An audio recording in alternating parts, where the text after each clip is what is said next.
Picture this, you're worth billions, you've got everything money can buy, but there's one thing that keeps you up at night. The nagging question of whether the woman you're about to marry actually loves you or just loves your bank account. It's a fear that's destroyed more wealthy men than market crashes and hostile takeovers combined. And for Marcus Blackwood, it wasn't just paranoia. It was a survival mechanism built from years of betrayal. Now, what would you do if you were in his shoes? Most people would probably have a conversation, maybe seek couples therapy, perhaps even hire a private investigator. But Marcus? He chose the nuclear option. He decided to fake his own financial ruin, to pretend that his billion-dollar empire had crumbled overnight, just to see what Elena Martinez would do when the money disappeared. This isn't just another story about rich people problems. This is about the fundamental question that haunts every relationship. How do you know when love is real? Marcus thought he was testing Elena's loyalty, but what he discovered was something far more powerful and far more dangerous to his carefully constructed walls. What happened next will challenge everything you think you know about love, money, and what people are really capable of when they think no one's watching. Because sometimes the person you're testing isn't the one who ends up being exposed. Sometimes the mirror you hold up to someone else reveals more about you than you're prepared to see. Elena's reaction to losing everything wasn't what Marcus expected. It wasn't what anyone would expect. And by the time he realized what he'd actually done, the test had become something else entirely. A journey that would either destroy them both or transform them into something neither had imagined possible. You're about to witness a story that proves the most expensive lessons in life aren't taught in business schools or boardrooms. They're taught in moments when everything you thought you knew about yourself gets stripped away, and you're forced to confront the person you really are underneath all the armor you've built. There's something about wealth that changes people, and Marcus Blackwood knew this truth better than most. Standing at the floor-to-ceiling windows of his penthouse office, watching the city sprawl beneath him like a living organism, pulsing with ambition and greed, he couldn't shake the bitter taste that betrayal leaves behind. You see, when you're worth billions, everyone wants something from you. Everyone's got an angle, a scheme, a perfectly rehearsed sob story designed to separate you from your money. Marcus had learned this lesson the hard way, multiple times over, each betrayal cutting deeper than the last. His ex-wife had been the master class in deception, a woman so skilled at manipulation that she'd made him believe their love was genuine for 3 entire years. She'd played the loving partner to perfection, all while secretly funneling money to her lover's business ventures through a complex web of shell companies and false investments. The discovery had been devastating, not just financially but emotionally. Finding out that the woman who'd shared his bed, his dreams, his vulnerabilities had been nothing more than an elaborate con artist had shattered something fundamental inside him. His former best friend, David, had been another brutal lesson in human nature. They'd grown up together, shared everything from childhood secrets to business strategies. David had been Marcus's best man, the godfather to his nephews, someone he'd trusted with his life. But greed has a way of poisoning even the deepest bonds. David had sold company secrets to competitors for what amounted to pocket change, compared to the bonuses Marcus had been paying him. The betrayal had cost Blackwood Industries nearly $50 million and had almost resulted in a hostile takeover. Even his own brother, Richard, had tried to orchestrate that very takeover, claiming it was for the good of the family, while secretly meeting with board members and promising them higher dividends under his leadership. The family dinner where Marcus had confronted him about it still haunted his nightmares. Richard had looked him straight in the eye and said, "You've become too soft, Marcus. This business needs someone who understands that loyalty is a luxury we can't afford." These experiences had built walls around Marcus's heart, walls so thick that sometimes he wondered if he'd ever be able to tear them down. He'd developed an almost sixth sense for spotting people who wanted to use him. And unfortunately, that sense had been proven right far too often. Gold diggers, social climbers, business partners with hidden agendas. They all seemed to gravitate toward him like moths to a flame, drawn by the intoxicating power of his wealth. But Elena Martinez was different. At least that's what Marcus wanted to believe as he twisted the engagement ring box in his pocket, the velvet surface worn smooth from his nervous fidgeting. She wasn't like the others who'd approached him at charity galas with rehearsed compliments and designer dresses that cost more than most people's annual salaries. Elena had literally bumped into him at a small, family-owned coffee shop in Brooklyn, spilling her drink on his $1,000 Italian suit, and her first reaction wasn't to recognize him as the Marcus Blackwood or apologize profusely. She'd simply laughed, a genuine sound of amusement, and offered to buy him a replacement coffee with the crumpled $5 bill she'd pulled from her worn purse. That authenticity had drawn him in like a moth to flame, awakening something in him that he'd thought was dead forever. Elena worked as a high school English teacher, lived in a modest two-bedroom apartment that she shared with her younger sister, and drove a Honda Civic that was older than some of his youngest employees. She didn't ask for expensive gifts or luxury vacations. When he'd taken her to five-star restaurants, she'd seemed more fascinated by the stories behind the dishes than impressed by the menu prices. She'd even insisted on splitting the check on their first few dates, something that had both amused and impressed him in ways he couldn't quite explain. Elena had this way of seeing the world that Marcus had forgotten existed. She'd point out small details, the way sunlight filtered through leaves, the sound of children's laughter from a nearby playground, the smell of fresh bread from a corner bakery, things that his wealth-focused existence had trained him to overlook. She read voraciously, not business journals or financial reports, but poetry and classic literature, and she'd quote passages that somehow always seemed relevant to whatever situation they found themselves in. Her students adored her, something Marcus had witnessed firsthand when he'd surprised her at school one afternoon. He'd watched through the classroom window as she brought Shakespeare to life for a group of teenagers who probably thought the bard was irrelevant to their lives. But Elena had this gift of making the ancient words feel modern, of showing her students that the emotions and struggles of centuries-old characters weren't so different from their own. The way their faces lit up when they finally understood a particularly complex metaphor reminded Marcus of why he'd first fallen in love with literature himself, back in college before business had consumed his entire existence. Yet here Marcus stood, 6 months after that first coffee shop encounter, paralyzed by doubt despite all the evidence of Elena's genuine nature. The trauma of past betrayals had carved deep grooves in his psyche, creating a mental prison where every genuine smile Elena gave him was shadowed by the question, what does she really want? The rational part of his mind knew he was being unfair to her, knew that she'd given him no reason to doubt her sincerity. But the wounded part, the part that had been burned so many times that it had developed a permanent scar, demanded proof, concrete evidence that couldn't be faked or manufactured. The internal battle was tearing him apart. During the day, he'd find himself staring at her photo on his desk, remembering the way she'd cried during their first movie together, a romantic comedy he'd chosen specifically because he'd thought it would be safe, unchallenging. That night, he'd lie awake analyzing every conversation they'd had, searching for hidden meanings or ulterior motives that probably didn't exist. His executive assistant had started giving him concerned looks, and his therapist had suggested that perhaps he should consider the possibility that not everyone was out to exploit him. But the fear was stronger than logic. What if Elena was just a better actress than the others? What if she was playing a longer game, building up his trust over months or even years before making her move? What if her modest lifestyle and genuine reactions were all part of an elaborate performance designed to make him lower his guard? The questions circled his mind like vultures, picking at his sanity piece by piece. That's when the idea struck him, emerging from the darkest corner of his wounded psyche like a serpent, whispering tempting promises.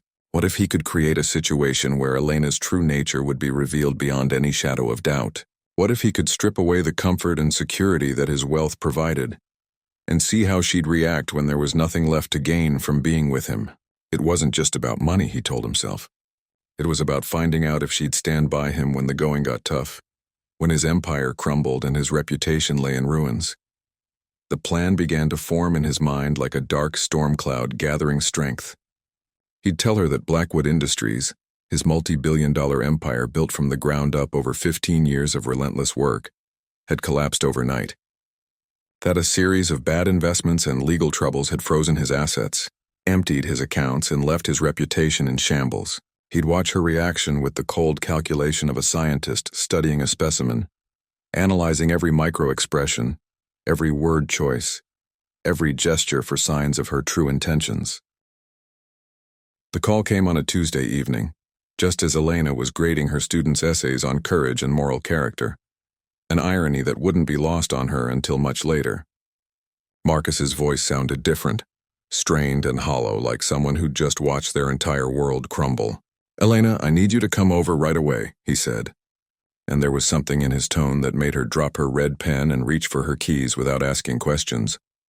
When she arrived at his penthouse, Elena found Marcus sitting on his leather couch with his head buried in his hands, the picture of a man utterly defeated. The usually immaculate space looked disheveled, papers scattered across the coffee table, empty whiskey glass on the side table, and Marcus himself looking like he hadn't slept in days. His expensive suit was wrinkled, his tie loosened and hanging askew, and when he looked up at her, his eyes held a kind of devastation she'd never seen before. "It's over," he whispered, his voice barely audible. "Everything I've built, everything I've worked for, it's all gone." He went on to explain, in broken sentences punctuated by long pauses, how a series of catastrophic business decisions and legal troubles had brought down Blackwood Industries like a house of cards.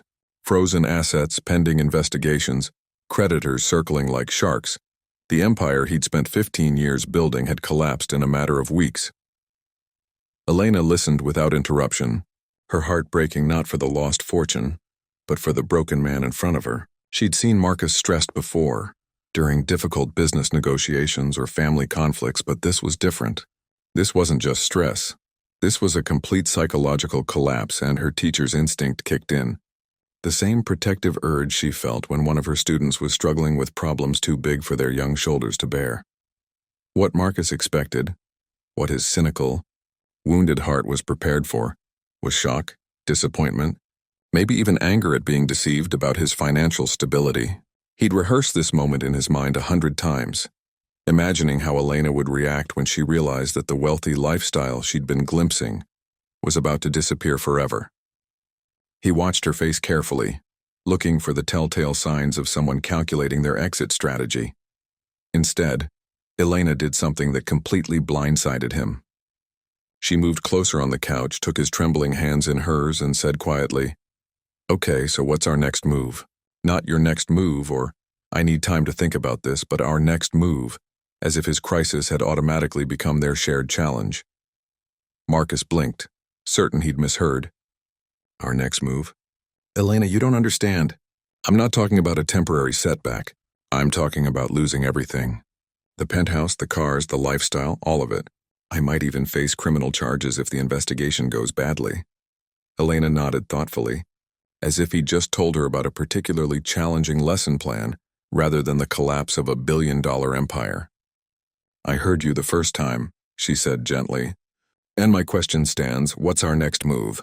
Because whatever happens next, we're facing it together." The words hit Marcus like a physical blow.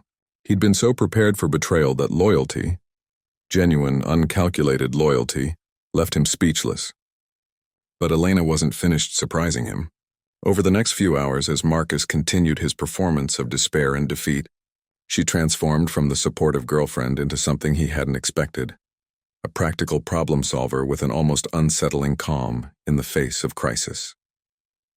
"First things first," she said, rolling up her sleeves like she was preparing to reorganize a classroom. "We need to figure out our immediate situation. How much cash do we have access to right now? What assets haven't been frozen yet? And what's the timeline before we need to be out of this place?" Marcus found himself improvising answers to questions he hadn't fully thought through. As part of his elaborate test, he'd actually hidden several stacks of cash around the penthouse, money he'd claimed to have found in various hiding spots where he'd supposedly stashed emergency funds over the years. He'd planted them strategically, curious to see if Elena would pocket the money when she thought he wasn't looking. But as the evening progressed and Elena discovered these hidden stashes during her practical inventory of their resources, she did something that made Marcus question everything he thought he knew about human nature. Instead of taking the money or even suggesting they use it to maintain some semblance of their previous lifestyle, Elena gathered all the cash and spread it out on the dining room table like she was preparing for a complicated math lesson. "All right," she said, pulling out a notebook and pen from her purse. "Let's see what we're working with here." She began categorizing the money with the same methodical approach she used for lesson planning, creating columns for essential expenses, emergency funds, and what she labeled as restart capital. Marcus watched in fascination as Elena allocated funds for basic groceries, transportation, and what she called job hunting supplies. She even set aside money for what she termed morale boosters, small luxuries that would help maintain their mental health during the difficult transition ahead. The entire process took her nearly 2 hours, and by the end, she'd created what looked like a comprehensive survival guide for newly broke billionaires. But it was what she did next that truly floored him. Elena disappeared into the kitchen and emerged with a cardboard box she'd found somewhere, into which she began placing items with the seriousness of someone preparing for a camping trip: a bag of flour, some basic spices, a package of pasta, canned goods, and even a small potted plant she'd rescued from the kitchen windowsill. "What are you doing?" Marcus asked, genuinely confused by her behavior. Elena looked up from her packing with a small smile, not the fake cheerfulness of someone trying to mask their disappointment, but the genuine expression of someone who'd found unexpected purpose in chaos. "I'm making us a survival kit," she said simply. "Not the kind with emergency flares and water purification tablets, but the kind that reminds us we can build something good from nothing." She pulled out a piece of paper and began writing, her tongue poking out slightly in concentration the way it did when she was crafting particularly important lesson plans. When she finished, she folded the note and placed it on top of the makeshift care package. Marcus couldn't resist reading it over her shoulder, and what he saw made his chest tighten with an emotion he couldn't quite name. Money can't buy happiness, but it can buy flour. And with flour, we can make bread. With bread, we can make a home. With a home, we can make a new beginning. Ready to start over? The simplicity of it, the pure optimism in the face of what she believed was genuine catastrophe, hit Marcus harder than any of the real betrayals he'd experienced. Here was a woman who'd just learned that her wealthy fiancé had lost everything, and instead of running or raging or even quietly planning her escape, she was making them a care package and talking about new beginnings as if poverty might actually be an adventure they could tackle together. If someone had told Marcus Blackwood 6 months ago that he'd be living like a regular person in his own penthouse, he would have laughed them out of the room. But here he was, watching Elena Martinez transform his luxury fortress into something that felt remarkably like a real home. And the strangest part was how naturally she made it all seem. The changes started small, almost imperceptibly, like morning light gradually filling a dark room. Elena had this way of making necessity feel like choice, of turning what Marcus had expected to be a humiliating descent into poverty, into something that felt almost liberating. Within days of his manufactured financial collapse, she'd reorganized the entire living space with the efficiency of someone who'd grown up making the most of very little. Gone were the elaborate flower arrangements that had cost more per week than most people spent on groceries. Instead, Elena filled mason jars with wildflowers she'd picked from the building's rooftop garden, arranging them with a casual artistry that made the penthouse feel warmer somehow. She'd moved the stiff museum-quality furniture into storage. "We can sell it later if we need to," she'd said, practically, and replaced it with cushions and throws that created cozy reading nooks and conversation areas, but it was in the kitchen where Elena's transformation truly took root. Marcus had always employed a chef, treating his kitchen like an expensive showpiece rather than a functional space. Elena changed that overnight, turning it into the beating heart of their scaled-down life.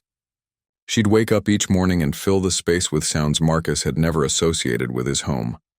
The gentle sizzle of onions in a pan, the rhythmic chopping of vegetables, the soft humming of someone who genuinely enjoyed creating something from simple ingredients.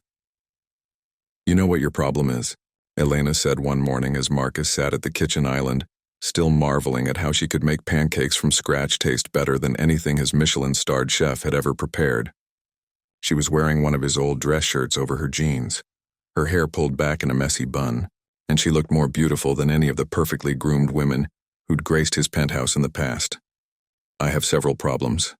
"Actually," Marcus replied, playing his role of the defeated billionaire while secretly wondering how she managed to make poverty look so appealing.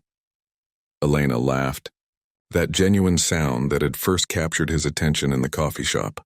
"Your problem is that you've forgotten how to find joy in small things. When's the last time you actually tasted your food instead of just eating it? When's the last time you listened to music just because you liked it? not because it was playing in some expensive restaurant. As if to prove her point, Elena reached over and turned on an old radio she'd found in one of the storage closets. The sound that emerged wasn't the sophisticated jazz or classical music that usually filled the penthouse, but an eclectic mix of folk, pop, and what she called songs that make you want to dance while doing dishes. And sure enough, Elena did exactly that, swaying to the music as she cleaned up from breakfast, occasionally spinning around to face Marcus with a spatula in her hand like it was a microphone. Marcus found himself laughing, despite the guilt that gnawed at him for deceiving her. There was something infectious about Elena's ability to find celebration in the mundane, to turn simple domestic tasks into moments of unexpected joy. When she wasn't teaching, she'd spend hours in the kitchen experimenting with what she called peasant cuisine. Hearty, inexpensive meals that somehow tasted more satisfying than anything he'd eaten in years. "This is how my grandmother used to cook," Elena explained one evening as she prepared what she called poverty pasta, a simple dish of spaghetti with garlic, olive oil, and whatever vegetables they had on hand. She raised 5 kids during the Depression, and she always said that the secret to a good meal wasn't expensive ingredients. It was cooking with love and eating with gratitude. The transformation of the penthouse was remarkable, but the transformation of Marcus himself was even more profound. Elena had this way of slowing down time, of making him notice details he'd been rushing past for years. She'd point out how the afternoon light hit the windows at just the right angle to create rainbows on the wall, or how the sound of rain on the glass made their evening conversations feel more intimate. She instituted what she called gratitude moments. Brief pauses throughout the day where they'd stop whatever they were doing and share something they were thankful for. Marcus had initially found this exercise awkward and forced, but gradually he began to see the world through Elena's eyes. Instead of focusing on what he'd supposedly lost, he found himself appreciating things he'd never noticed before. The taste of morning coffee, the comfort of clean sheets, the simple pleasure of Elena's hand in his as they watched the sunset from the balcony. But it was the incident with his grandfather's watch that truly opened Marcus's eyes to what Elena was trying to show him. The timepiece had been a family heirloom, passed down through 3 generations of Blackwood men, and it had stopped working years ago. Marcus had taken it to expensive repair shops, but they'd all told him the same thing. The internal mechanism was too old and delicate, and parts were no longer available. He'd kept it anyway, more as a symbol than a functional object, but it had always frustrated him that time seemed frozen within its ornate case. Elena discovered the watch in his bedroom dresser, while helping him sort through belongings they might need to sell. She held it carefully, examining the intricate engravings on the case and the frozen hands that had stopped at 3:47 for as long as Marcus could remember. "This is beautiful," she said, turning it over in her hands. "Does it work?" "It did once," Marcus replied, his voice carrying years of frustration. "It belonged to my grandfather, then my father. I've had it repaired by the best watchmakers in the city, but they all say it's hopeless. The mechanism is too old, too delicate. One guy told me it would cost more to fix than it's worth." Elena studied the watch with the same intense focus she brought to lesson planning, holding it up to her ear and gently shaking it. "Mind if I take a look?" Marcus almost laughed. "Elena, if master craftsman can't fix it." "I don't think," but she was already seated at the kitchen table with her small sewing kit, the one she used to repair torn costumes for her school's drama productions. Marcus watched in fascination as she carefully opened the watch case using a bobby pin as a makeshift tool. Her movements were precise and patient, the same careful attention she gave to everything she cared about.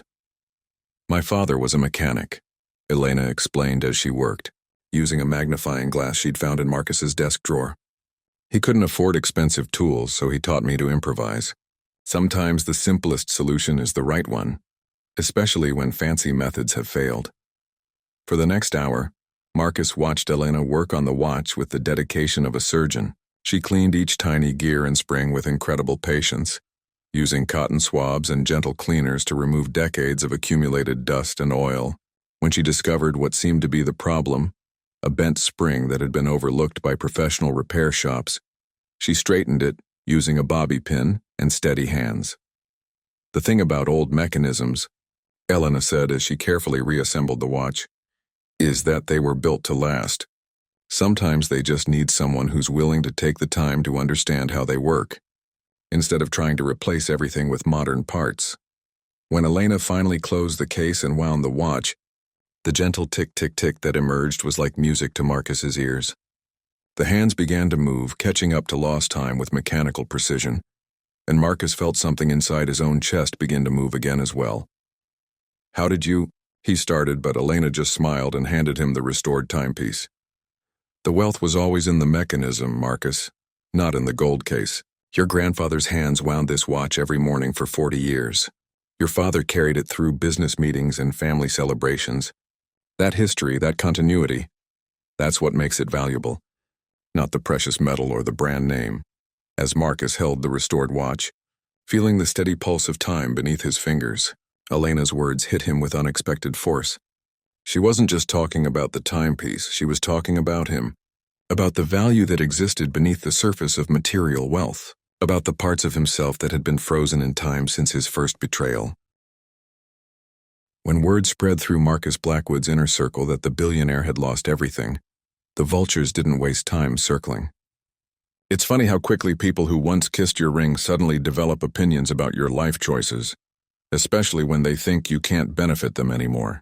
Marcus had expected this reaction from his business associates, but what caught him off guard was how vicious his own family could be when they smelled weakness. The first attack came from his sister-in-law, Catherine, during what was supposed to be a supportive family dinner. Marcus had orchestrated the gathering as part of his elaborate test, curious to see how Elena would handle the social pressure from people who'd never fully accepted her anyway. Catherine had always been the type to measure a person's worth by their net worth, and with Marcus's supposed financial ruin, she saw an opportunity to finally speak her mind.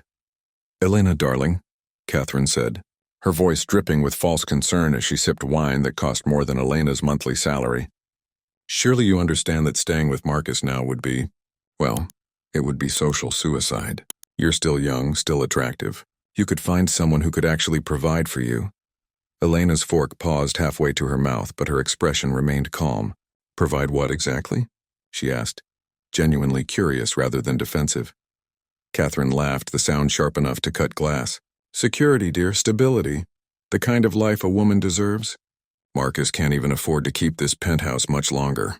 Do you really want to spend your prime years struggling to make ends meet with a man who's lost everything?" Marcus, who was pretending to take a business call in the next room, felt his jaw clench as he listened to the conversation. He'd given Catherine and her husband significant loans over the years, money that had never been repaid, and now she had the audacity to suggest Elena was somehow shallow for staying with him. But Elena's response surprised everyone at the table. Instead of getting angry or defensive, she actually smiled. "Catherine, I think you might be confused about what I deserve. I deserve to be with someone who makes me laugh when I've had a terrible day at work. I deserve someone who remembers that I like my coffee with too much sugar and who listens when I talk about my students' problems like they matter. I deserve someone who sees me as more than just an accessory to their lifestyle." The room fell silent, but Elena wasn't finished. "As for struggling to make ends meet, well, I've been doing that my whole life. The difference is, now I'm doing it with someone I love instead of doing it alone. That doesn't feel like a step down to me. It feels like the best promotion I've ever gotten." Richard, Marcus's brother and the mastermind behind the previous coup attempt, decided to take a different approach. "Elena, you seem like a nice girl, but you have to understand the position you're putting yourself in. When Marcus's creditors start coming after everything, you could lose more than just comfort. You could lose your reputation, your career. Schools don't like hiring teachers who are associated with financial scandals." This attack was more calculated, designed to hit Elena where it hurt most, her dedication to her students and her career. Marcus felt a surge of protective anger, but before he could intervene, Elena was already responding. "You know what, Richard? You're right that my students and their education matter to me more than anything. But what kind of teacher would I be if I abandoned someone I care about the moment things got difficult? What kind of lesson would that teach the kids I'm supposed to be inspiring? That love is conditional? That loyalty expires when bank accounts do?" Elena stood up from the table, her composure still intact but her voice carrying a steel that Marcus had never heard before. I teach Romeo and Juliet to 16-year-olds, and every year some smart kid asks me if their love was real or just infatuation. You want to know what I tell them? I tell them that real love isn't the easy part. It's not the sonnets and the balcony scenes. Real love is what happens when everything falls apart, and you still choose each other. That's the test that matters. The attacks continued throughout the week, each one more personal than the last. Marcus's business associates began calling Elena directly, offering her everything from job references to introductions to more suitable men. His country club friends started excluding him from events, but not before making sure Elena knew she was still welcome. Alone. Even his housekeeper, emboldened by the change in circumstances, began treating Elena with barely concealed contempt, as if her decision to stay with Marcus proved some fundamental character flaw. But the cruelest blow came from Marcus's own mother, Victoria Blackwood, a woman who'd spent decades perfecting the art of social warfare. She invited Elena to lunch at the city's most exclusive restaurant, a place where Elena would be underdressed and out of place no matter what she wore, under the pretense of offering support. Marcus, following at a distance to observe Elena's reaction, watched through the restaurant's window as his mother systematically dismantled every aspect of Elena's character and background. He couldn't hear the words, but he could see Elena's face growing paler with each passing minute, her hands trembling slightly as she reached for her water glass. Later, Elena would tell him that Victoria had started with subtle digs about her education, her family's modest background, her unfortunate choice of career. But as the lunch progressed, Victoria had dropped all pretense of civility. "You're dragging my son down with you," she'd said. "Bad enough that he lost his fortune through poor judgment, but now he's clinging to a woman who can't even properly set a table. You're making him a laughingstock, Elena. If you truly loved him, you'd set him free to rebuild his life with someone more appropriate." That evening, Marcus found Elena sitting on the balcony, staring out at the city lights with tears streaming down her face. It was the first time since his fake financial collapse that he'd seen her composure crack, and the sight hit him like a physical blow. "They're probably right. You know," Elena said quietly without looking at him, "about me dragging you down. I don't know which fork to use at fancy dinners. I shop at thrift stores and think a night out is dinner at that little Italian place down the street. Maybe you would be better off with someone who fits into your world better." For Marcus, watching the strongest person he'd ever known doubt herself because of his family's cruelty was the breaking point. The test he'd designed to reveal Elena's true character had instead revealed something far more important: the depths of her integrity and the price she was willing to pay to stand by him. That's when Marcus began his counterattack.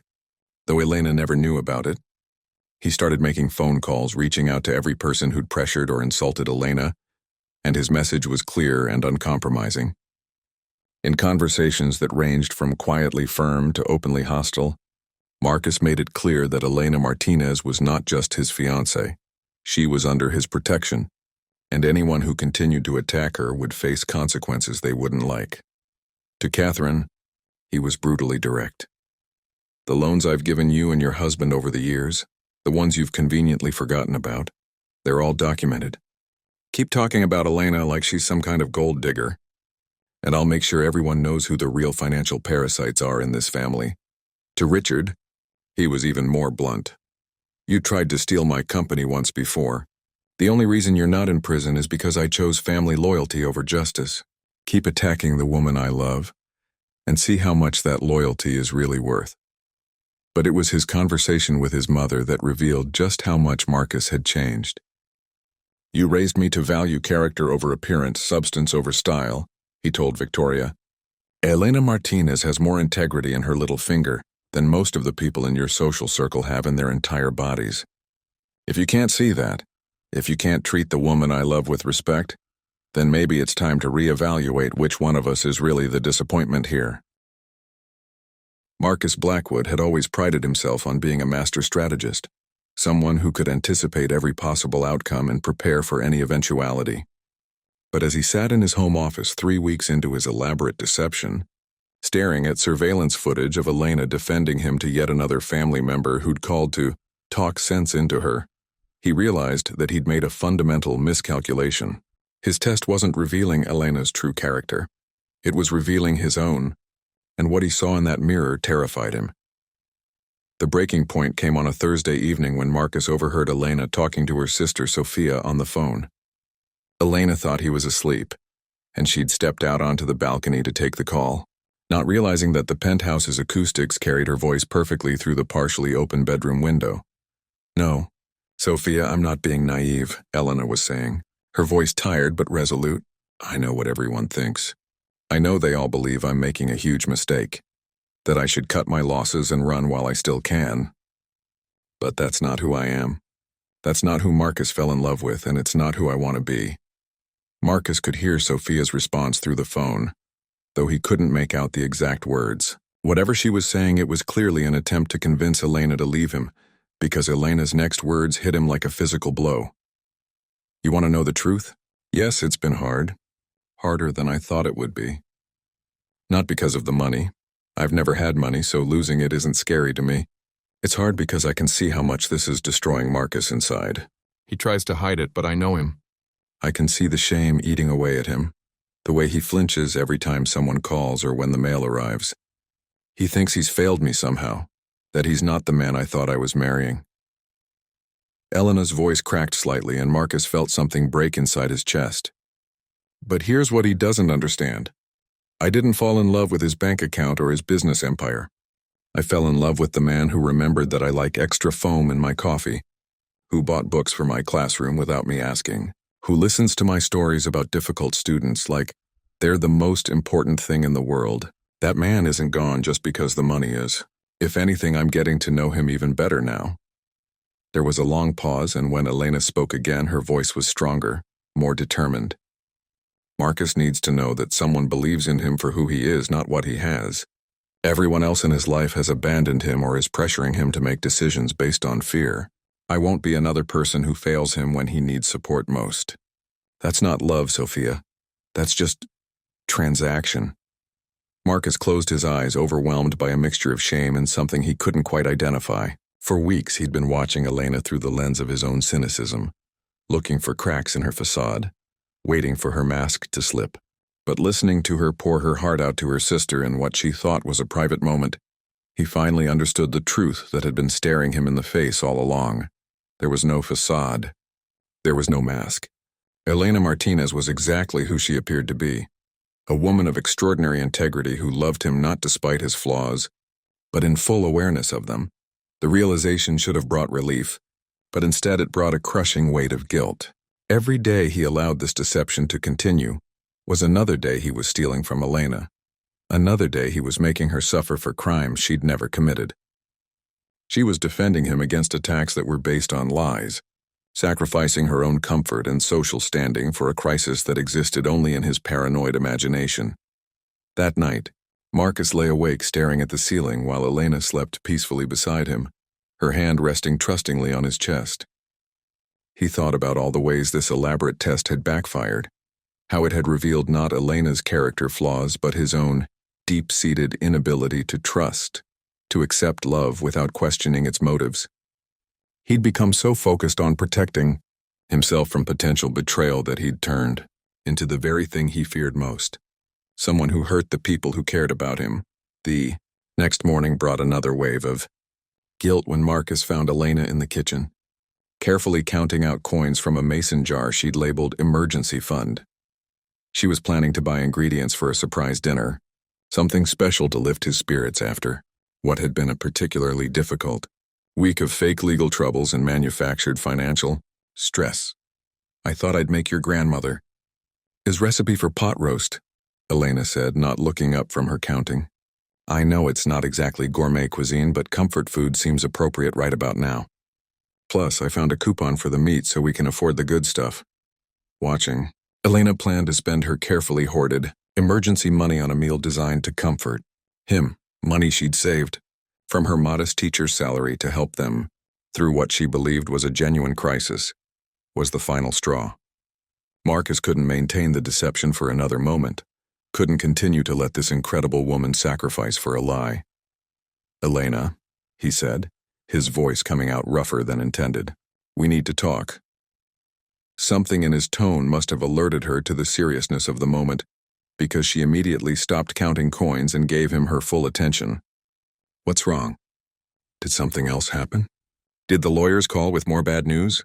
Marcus felt like he was standing on the edge of a cliff, knowing that his next words would either save their relationship or destroy it completely. There was no middle ground, no way to ease into a confession this massive. Elena, I need to tell you something, and I need you to let me finish before you react, okay? Because what I'm about to say is going to change everything between us. Elena's face went pale, but she nodded, settling into the chair across from him with the same careful attention she gave to her most troubled students. Okay, she said quietly. I'm listening. The bankruptcy, the frozen assets, the legal troubles, none of it is real. The words tumbled out of Marcus like water through a broken dam, unstoppable now that he'd started. Blackwood Industries is fine. More than fine, actually. My net worth hasn't changed by a single dollar. Everything I told you about losing the company, about the investigations and the creditors, I made it all up. Elena stared at him, her expression shifting from confusion to dawning comprehension to something that might have been heartbreak.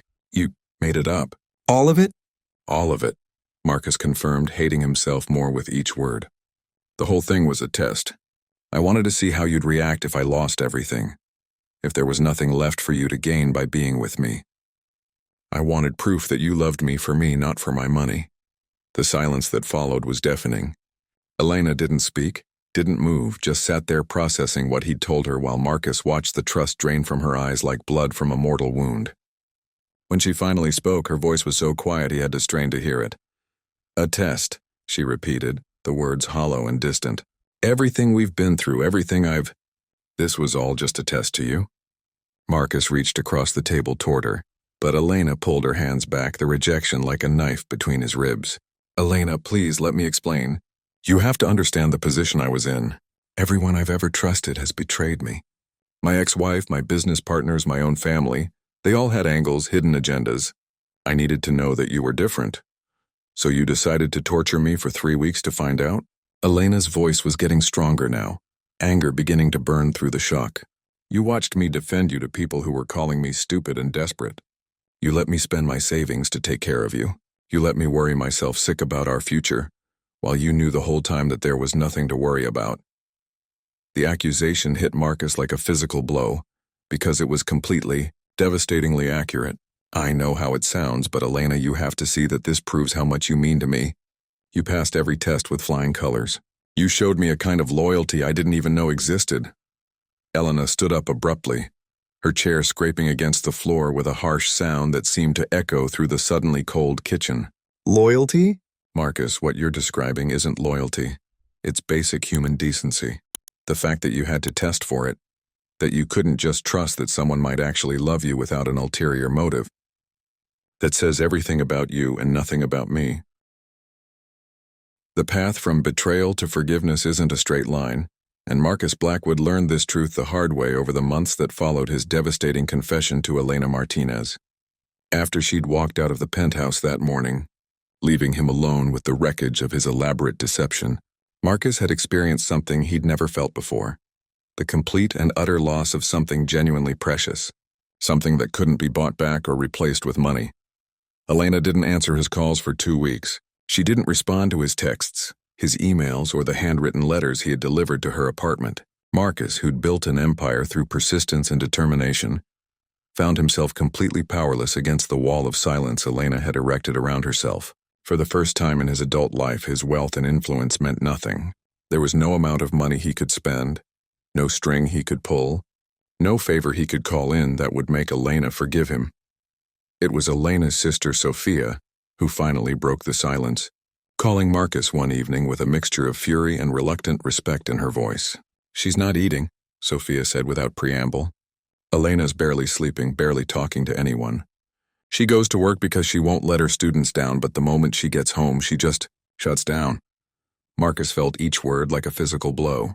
Sophia, please, tell me how to fix this. Tell me what I can do to make it right. You want to know what you can do? Sophia's voice was sharp with anger. You can figure out why you sabotaged the best thing that ever happened to you. Because until you understand that, until you really get why what you did was so fundamentally wrong, There's no point in Elena talking to you. The conversation haunted Marcus for days. He'd been so focused on Elena's reaction to his test that he'd never really examined his own motivations, never looked beyond his fear of betrayal to understand what had driven him to hurt someone he claimed to love. It took weeks of brutal self-reflection, aided by intensive therapy sessions, for Marcus to begin to see the truth Sophia had pointed out. He hadn't just tested Elena's loyalty, he'd sabotaged their relationship because some deep, wounded part of him believed he didn't deserve genuine love. When Elena finally agreed to see him again, it was on her terms, in her territory, the small coffee shop where they'd first met. She looked different, Marcus realized as soon as he saw her. Not just tired or sad, but fundamentally changed, like someone who'd been forced to see the world through new, more skeptical eyes. "I've been doing a lot of thinking," Elena said after they'd sat in awkward silence for several minutes. "About us, about what happened, about what it means." She stirred her coffee slowly, not meeting his eyes. "And I keep coming back to one question. If you could do that to me, if you could watch me suffer for weeks over something you knew wasn't real, then who are you really? Because the man I thought I was in love with wouldn't have been capable of that kind of cruelty." Marcus had prepared for this conversation, had rehearsed apologies and explanations, but faced with Elena's quiet pain, all his prepared words seemed inadequate. "You're right," he said simply. "The man you fell in love with wouldn't have done that, but I'm not sure I was that man yet when we met. I think I was still becoming him. And somewhere along the way, I got scared and reverted to the person I used to be." Elena looked at him then, really looked at him, and Marcus saw something in her eyes that gave him hope. Not forgiveness exactly, but curiosity, as if she was trying to decide whether the person sitting across from her was worth the effort it would take to rebuild what they'd had. "I need you to understand something," Elena said. "What you did, it wasn't just about trust or loyalty or any of those big concepts you keep talking about. It was about respect. You didn't respect me enough to believe I was telling you the truth about my feelings. You didn't respect me enough to let me make my own choices about our relationship. You decided that your fear was more important than my agency, and that's not something I can just forgive and forget." The conversation that followed was painful and necessary, a slow excavation of everything that had gone wrong between them and everything that might still be salvageable. Elena laid out her conditions with the same careful precision she brought to lesson planning. Marcus would continue therapy. He would rebuild the trust he'd shattered through consistent actions over time. And he would never, ever test her again in any way. "I'm not interested in being your redemption project," Elena said as they prepared to leave the coffee shop. "And I'm not interested in staying with you out of pity, or because I feel sorry for your damaged past. If we're going to try this again, it has to be because we both choose each other every day, knowing exactly who the other person is, flaws and all." The rebuilding process took almost a year. Marcus courted Elena like a teenager with his first crush, relearning everything about her as if they were meeting for the first time. He showed up at her school with lunch on difficult days, not as the billionaire trying to impress his girlfriend, but as Marcus, the man who knew she forgot to eat when she was stressed. He attended her students' plays and poetry readings, sitting in the back row and applauding like a proud parent.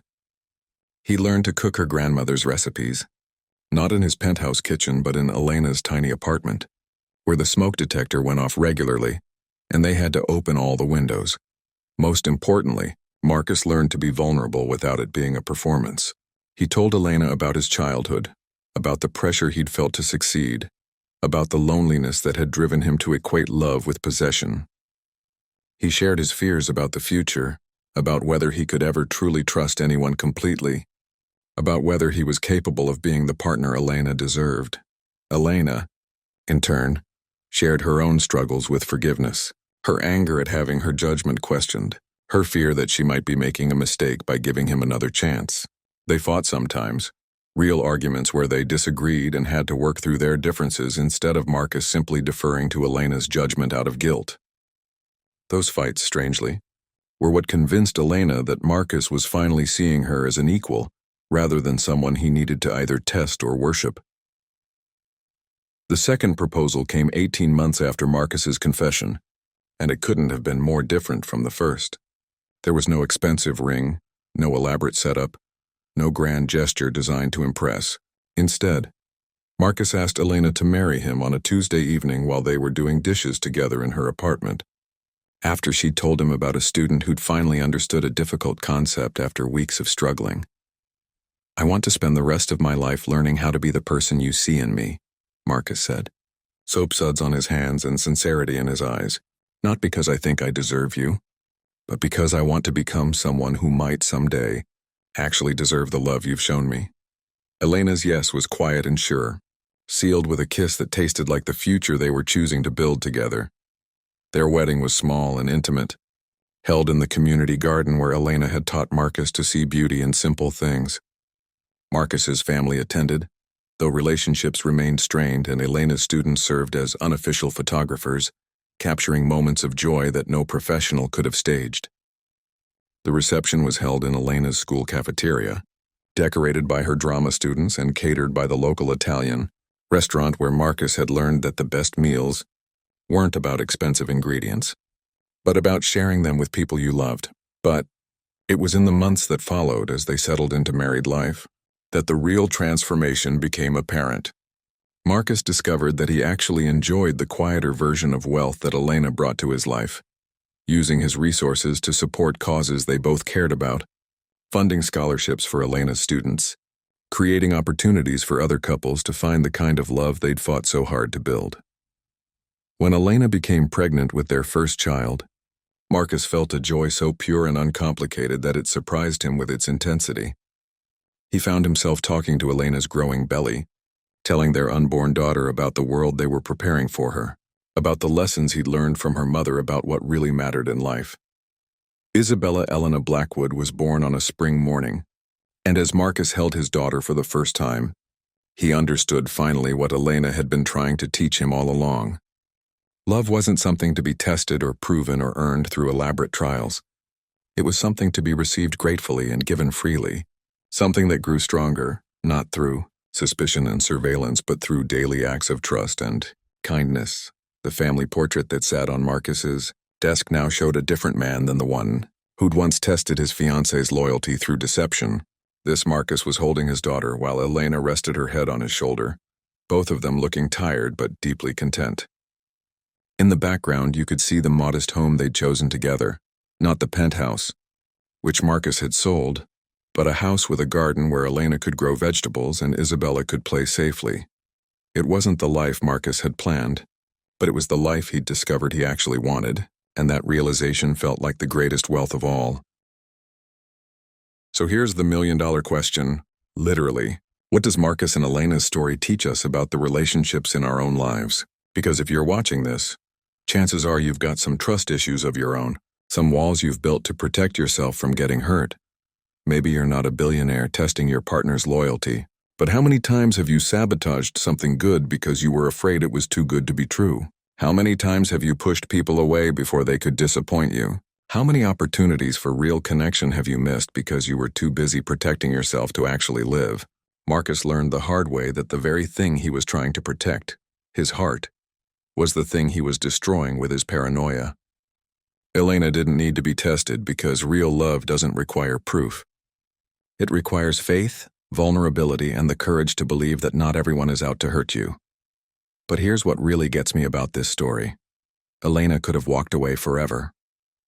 She had every right to. Most people would have. Instead, she chose forgiveness.